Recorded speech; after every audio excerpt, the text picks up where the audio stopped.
Assalamualaikum warahmatullahi wabarakatuh.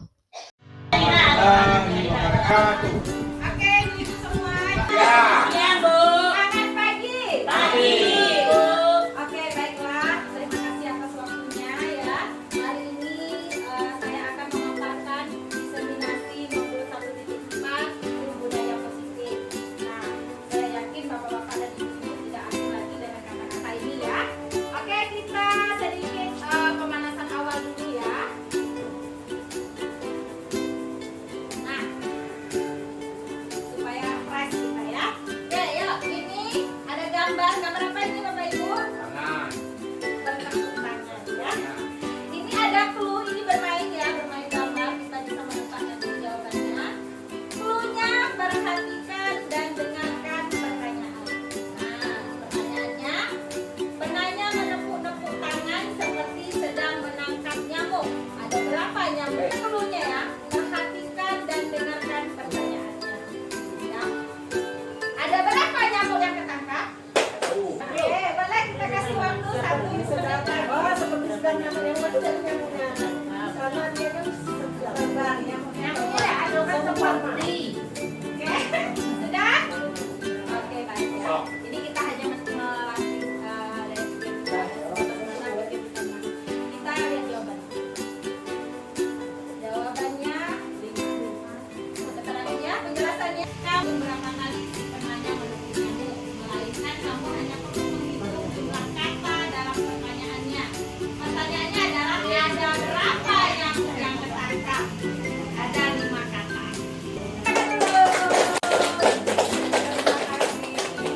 Lanjut ya. Oke. Baiklah. Nah, ya. Kita buat kesepakatan kelas dulu ya. Ibaratnya kesepakatan kita dalam sama menyimak materi dengan penuh rasa tanggung jawab. Gimana, setuju? Oke, terima kasih. Yang kedua, berbicara ketika dipersilakan. Misalnya silakan Bu Rika jelaskan. Ya. Kemudian yang ketiga yaitu disiplin. Oke, sepakat ya? Oke, kita lanjut. Nah, ini ya, budaya positif. Jadi yang akan dipaparkan dalam budaya positif ini ada beberapa ya Ibu, beberapa. Yang pertama ada perubahan paradigma belajar. Nanti dijelaskan satu persatu. Kemudian disiplin positif dan nilai-nilai kebajikan, motivasi perilaku manusia, hukuman dan penghargaan, serta restitusi. Nah, ini yang sangat penting sekali kita terapkan di dalam pembelajaran. Kemudian keyakinan kelas. Nah, saya yakin Bapak dan Ibu guru apalagi wali kelas ya sudah membuat keyakinan kelasnya masing-masing. Kemudian kebutuhan dasar manusia. Yang kelima, posisi kontrol. Nah, posisi kontrol ini sangat penting bagi kita sebagai seorang guru. Bahkan saya sendiri pun selama ini setelah saya mempelajari modul ini merasa bahwa posisi kontrol yang saya ambil selama ini itu belum tepat. Itu yang perlu dipahami ya. Kemudian yang terakhir nanti ada sisi dan restitusi. Oke, ada pertanyaan sampai di sini Bapak Ibu? Lanjut. Nah, oke, kita mulai dari sini ya. Ini kita coba bisa satu orang mengepal tangan. Yang mengepal tangan, itu tangan kanan boleh. Nah, teman di sebelahnya satu orang kan berhadapan berdua. Berdua itu yang mengepal hanya satu orang. Satu yang mengepal, satu orang yang jadi silakan satu orang mengepal tangan. Yang mengepal tangan, itu tangan kanan boleh. Nah, teman di sebelahnya satu orang yang berhadapan berdua. Berdua itu yang mengepal hanya satu orang. Satu yang mengepal, satu orang yang berusaha untuk membuka gepalan tersebut. Ini kita pertahankan, ya. Sesuatu yang ini kita pertahankan. Sebagai seorang guru, prinsip saya ada yang ingin membubarkan prinsip saya, ada yang tidak. Nah, seperti itulah tadi. Bagaimana nanti dengan menggunakan segitiga restitusi. Nah, nanti akan kita pelajari ya. Bagaimana cara penyelesaian masalah anak yang terlambat. Itu nanti pas sekali dengan kasus yang sudah saya terapkan. Nanti akan ketemu solusinya. Nah, ini ya. Ini saya bacakan satu-satu.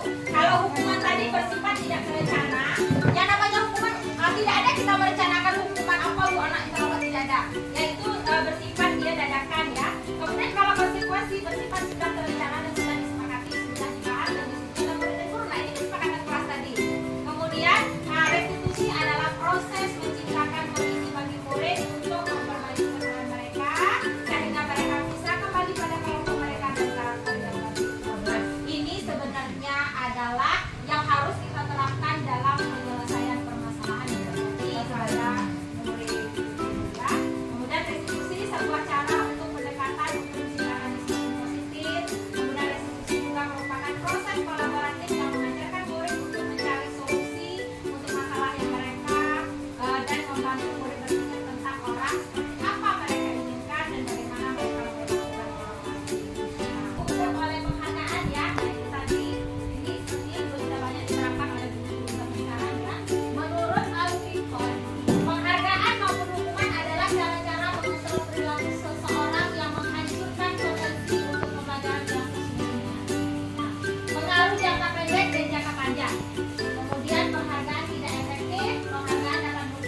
sebabnya berarti itu tidaklah suatu tahapan untuk pembuatan nilai-nilai. Dan ketika menyusunnya, mendiskusikan suasana kelas seperti apa, tentang nilai-nilai apa yang akan dimunculkan. Jadi setiap keyakinan kelas itu ada nilai-nilainya, nilai kebajikannya. Misalnya kalau konsekuensi anak yang terlambat, nilai yang dominan tidak seperti itu ya, berwarna. Nah, jadi dengan perbedaan itu kita satukan menjadi suatu misi, visi dan misi, maka akan terbentuk suatu kemajuan yang sangat luar biasa.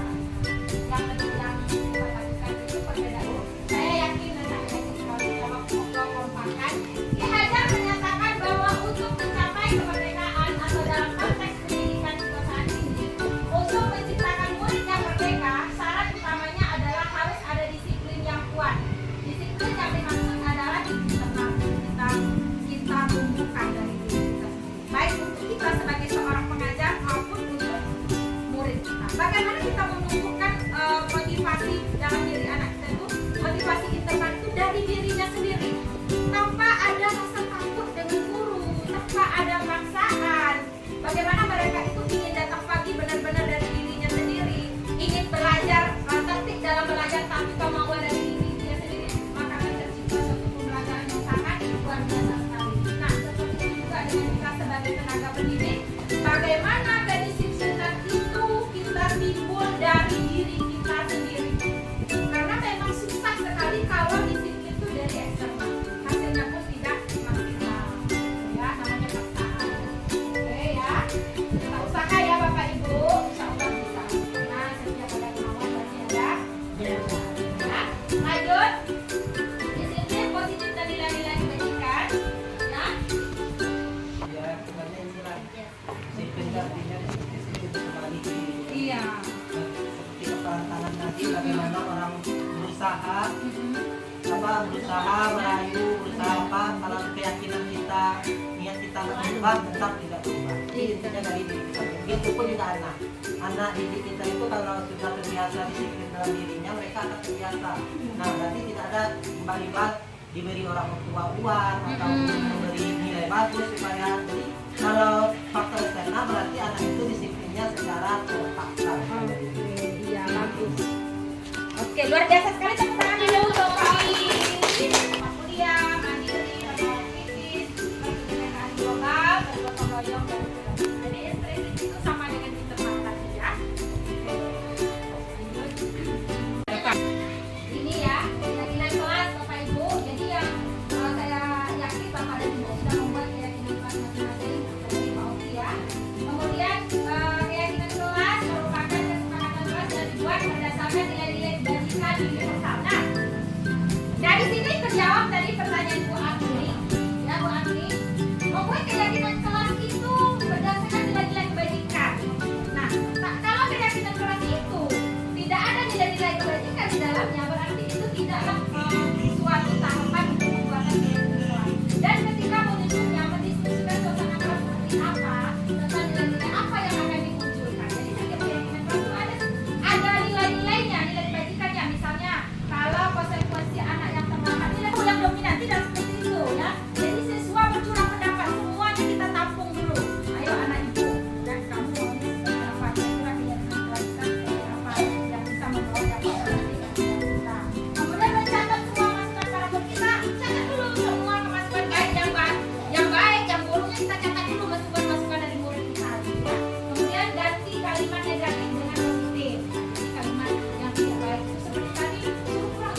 Ya. Ya, itu ya Pak. Jadi di saat jam pembelajaran tidak boleh keluar-keluar. Tuhan dasar manusia.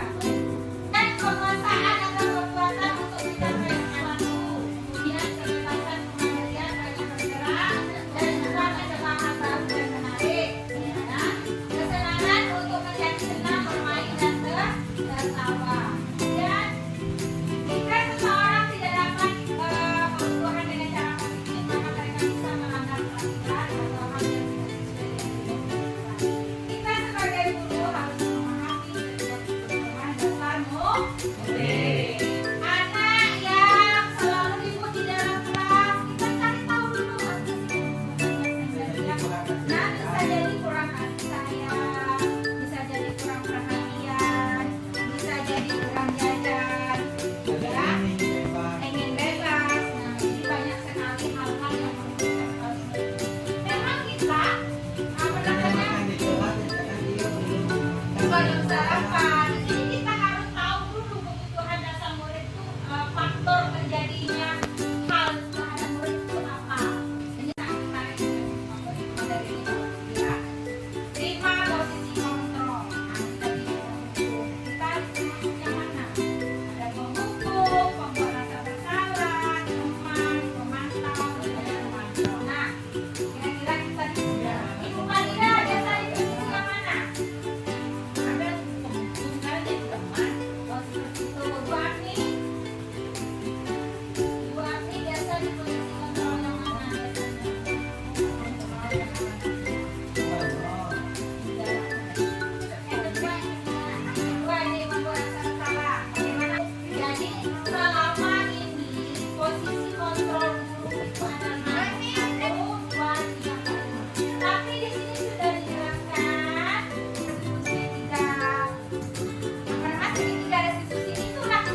Ya. Jadi kalau kita tahu ibaratnya itu keyakinan diri seseorang itu bagus, hendaknya jangan kita berusaha untuk membukanya. Nah, ada pertanyaan pertama dan kedua bervariasi jelas. Antara yang bersedia membuka dan yang tetap bertahan menutup kepala tangan temannya. Kemudian pertanyaan ketiga, siapakah sesungguhnya memegang kontrol dan jawab dari diri sendiri ya. Yang menutup kepala tangan atau yang berusaha dengan segala cara untuk membuka kepala tangan rekannya, jawabannya tentu kita sendiri yang memegang kontrol. Jadi itulah, jangan mudah tergoyah. Apakah kita membuka atau menutup kepala tangan kita, itu tergantung pada diri kita masing-masing. Sesuai si bahwa kritik dan membuat orang merasa bersalah dapat ubahlah bagaimana Anda melihat dunia, bagaimana Anda berpikir tentang manusia. Ubahlah paradigma Anda, skema pemahaman dan penjelasan aspek-aspek tertentu tentang realitas. Ini sangat bagus sekali kata-kata di bawah itu. Ya. Bila kita ingin membuat kemajuan perlahan. Saya sudah coba untuk menerapkan ya beberapa hari yang lalu itu terhadap kelas 6A. Penerapannya itu tentang cara menangani anak yang memiliki permasalahan. Nah, ini ada yang pertama ini adalah Ananda Resti ya, yang bermasalah dengan bahwasanya di saat pembelajaran ada temannya yang selalu mencontek pekerjaannya ya, baik itu PR maupun tugas di sekolah. Nah, jadi dipelajari di dalam segitiga restitusi ya, itu nanti ada penjelasannya. Dan ini ada kasus yang kedua yaitu Bagas yang selalu datang terlambat. Bagaimana kita mengatasi anak didik kita yang selalu datang terlambat?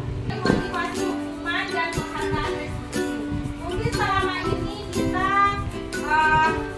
pernah di kelas Bapak dan Ibu membuat hadiah untuk anak-anak. Ya, apakah itu sudah tepat atau tidak? Nah, itu yang jadi permasalahannya. Nah, yang ketiga, untuk menjadi orang yang mereka inginkan dan menghargai diri sendiri dengan nilai-nilai yang mereka percaya. Inilah Bapak Ibu sebenarnya yang seharusnya kita lakukan sebagai seorang pendidik. Motivasi yang nomor 3 ini, bagaimana anak ini berbuat sesuatu itu ya hanya karena mereka ingin menjadi menghargai dirinya sendiri. Ini yang sama kali saya sekarang ya. Hukuman bersifat tidak terencana yang diberikan guru kepada murid atas kesalahan yang dilakukan. Misalnya murid terlambat, tegak yang bendera, kan? Sekarang pertanyaannya, ada nggak hubungan terlambat dengan berdiri di depan yang bendera? Ada nggak hubungannya? Tapi kalau misalnya kelas kotor, suruh bersihkan sampah, pasti ada hubungannya. Nah, yang tidak ada keterkaitannya itu yang dinamakan hukuman. Tapi kalau selagi dia itu ada hubungannya, itu boleh tidak dikatakan hukuman tapi konsekuensi. Nah, misalnya karena kelas kamu kotor, konsekuensinya buang sampah. Nah, disepakati dengan cara tadi kita buat kesepakatan tersebut. Rasti, Ibu dapat laporan dari ketua kelas, katanya Rasti bertengkar ya sama Bening. Iya Bu, habis kesal saya Bu. Kenapa kesal? Soalnya Bening suruh mencontek tugas saya Bu. Lalu apa yang kamu lakukan terhadap Bening, Rasti? Saya marah Bu, saya maki-maki Bening Bu, dan tanpa sadar saya menggebrak mejanya Bu. Oh, begitu. Dan tanpa sadar saya menggebrak mejanya Bu. Nah, sekarang coba kamu pikirkan, tindakan kamu itu sudah sesuai belum dengan kesepakatan kelas kita yang sudah pernah kita buat? Tidak Bu. Nah, kira-kira kesepakatan kelas mana yang tidak sesuai dengan perbuatan Rasti? Saling menghormati antar teman Bu. Bagas, Ibu dengar dari guru piket katanya Bagas